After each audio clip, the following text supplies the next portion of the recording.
Сәлем оқушылар. Бүгін біз Наурыз ОБД-сының соңғы күндері тарап жүрген сұрақтарын талдайтын боламыз. Әдеттегідей. Бүгін бізде 25-ші Наурыз, 05 емес, 03 екен. Кешірім сұраймын. Кеттік, бүгінгі сұрақтарды талдайық. Мына бір скринді Instagram сториске салдық, бағана осыны талдайық деп. Барлықтарыңыз көрдіңіздер. Кеттік енді, осы сұрақтарға талдап шығайық. Біріншісі, рентген аппаратурасы шығатын облыс. Қазақстан аумағында рентген аппаратуралары зауыты Ақтөбе облысының аумағында орналасқан, яғни дұрыс жауабы Ақтөбе. Екінші, азық-түлік проблемалары бар елдер. Бұл елдерге негізінен әлемдегі экономикасы төмен дамыған орталық Африканың көптеген елдері және де оңтүстік Азиядағы елдер, сол сияқты бірнеше мемлекеттер жатады. Енді сол жерде варианттарда қайсысы бар, солардың арасынан ситуацияға қарай белгілейсіздер төмен дамыған мемлекеттерді. Үшіншісі, мұнай өндіруден жетекші елдер. Әлемдегі ең ірі мұнай өндіруші елдер, олар бізде Парсы шығанағының елдері, сонымен қатар орталық Африка, яғни Кариб теңізі алабының мемлекеттері, оның ішінде Венесуэла бар, одан бөлек Батыс Еуропа бар, және де Солтүстік Африка. Солтүстік Африка көбінесе айтылады. Осы мемлекеттер ең ірі мұнай өндіруші мемлекеттер, мысалға болған. Сауд Арабиясы жатуы мүмкін, Біріккен Араб Әмірліктері, Солтүстік Африкада Алжир, Ливия, Марокко, сол сияқты мемлекеттер. Бұны да енді ситуацияға қарай сол жерден белгілейсіздер.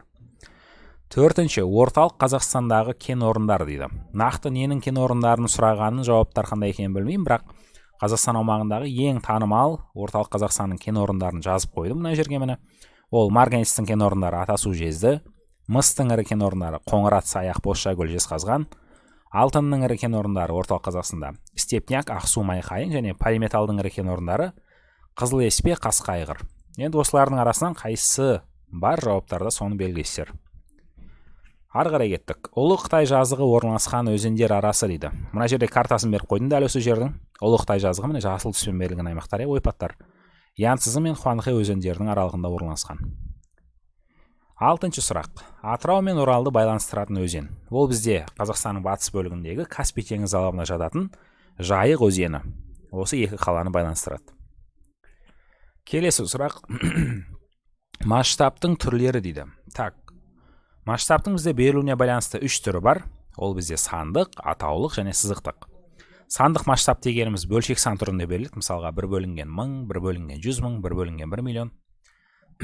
Атаулық масштаб дегеніміз карта бетіндегі 1 сантиметрдің жер бетіндегі қанша арақашықтыққа тең екендігін жазып көрсету арқылы масштабты беру. Ал сызықтық дегеніміз арнайы ұзын кесінді арқылы беріледі. Сол кесіндінің ішіндегі әр сантиметр жер бетіндегі неше арақашықтыққа тең екендігі көрсетіледі. Осындай үш түрі бар: сандық, атаулық, сызықтық. Келесі сұрақ. Қазақстанның геологиясын жаңа сатыға көтерген ғалым. Өте көп келетін сұрақ. Қаныш Сәтбаев. 9. Мантияның жоғарғы жағындағы температура. Бұл әрине +100, +150 градус аралығында. Мына жерде дұрыс белгілеп қойған. Қазақстандағы мұнай құбырлары дейді. Ең ірі мұнай құбырларын мына жерге жазып қойдық. Міне ең алғашқы мұнай құбыры Достыр, Ракуша. Одан бөлек Павлодар, Шымкент қалаларының мұнай өңдеу зауыттарын мұнаймен қамтамасыз ететін құбыр Омбы Чаржоу мұнай құбыры. Келесі. Қазіргі таңда жаңа өсімдіктер табылған аймақтар дейді. Енді мына сұрақ бұрын мен мүлдем кездестірмеппін бұндай сұрақты. Мына биологияға кішкене келетін сияқты. Нақты ситуацияға қарай көру керек екен, қандай жауаптары бар. Вариант бойынша көрмейінше мына сұраққа жауап беру қиын. Сол үшін мына сұрақты тастап кете салайық. Кішкене түсініксіздеу сұрақ сияқты.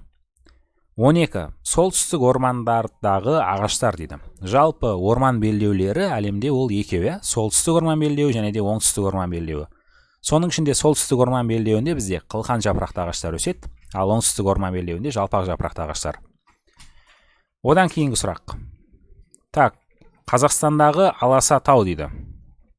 Ол бізде Мұғалжар тауы. Қазақстан аумағында жалпы 3 Аласа таулы өлке бар. Оларға Мұғалжар, Маңғыстау және Сарыарқа жатады. 14. Марал шаруашылығы дамыған аймақтағы өзен. Марал шаруашылығы Қазақстанның шығыс бөлігінде дамыған, Шығыс Қазақстан облысында.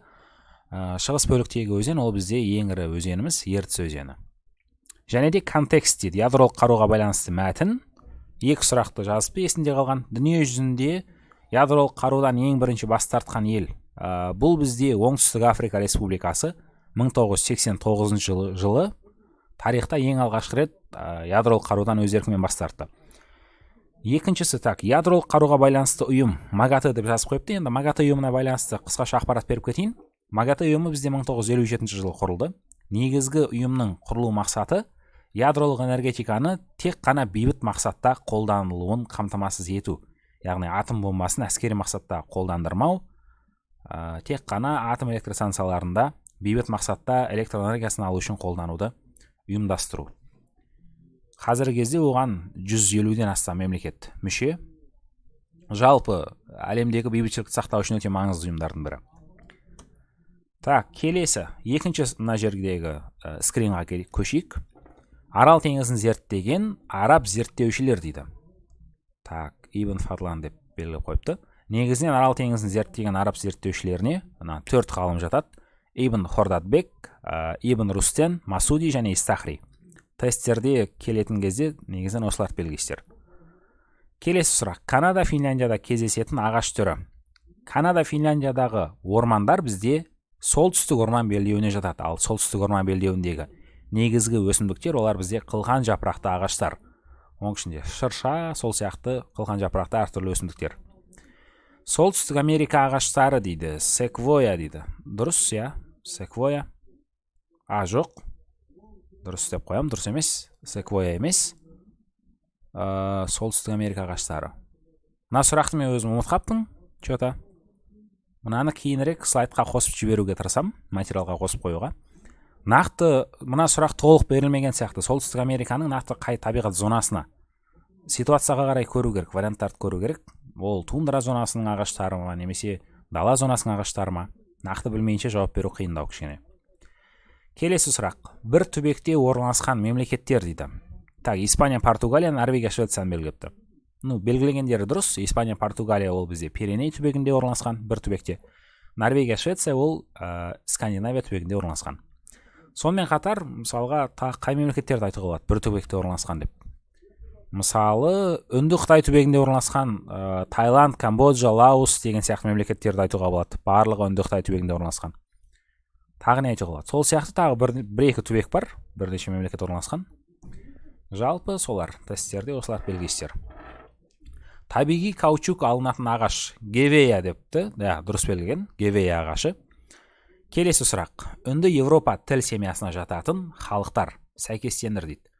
Қателеспесем, шамамен мынандай сұрақ болуы керек. Үнді Европалық тіл семиясы бірнеше тіл топтарынан тұрады, және қай тіл тобында қай халықтар сөйлейді.